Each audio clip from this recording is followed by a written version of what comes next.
Hi everybody, welcome back to our channel. I am back with a new video. In today's video, I'll be showing you the ways to reduce lag or input delay on PlayStation Portal. In order to reduce lag or input delay on PlayStation, you could follow the steps.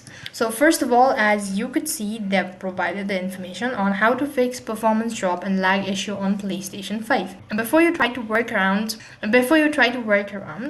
that, know that many users have reported facing performance issue with the device. User suggestions workaround. There are no guarantee to eliminate the issues you're facing, especially if it has an internal cause on Sony's side. Now, first of all, you could check for an internet connection. So check the internet connections. Lags are mostly caused by high internet ping.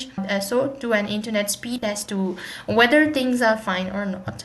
Apart from it, you could also go with the hardware your PlayStation 5 to router.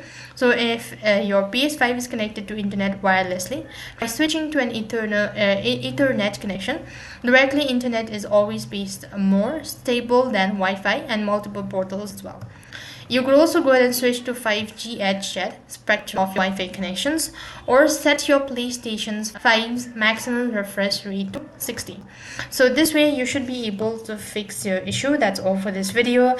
I hope the video was helpful. Make sure to like, share and subscribe to our channel. Thank you for watching. See you in the next video.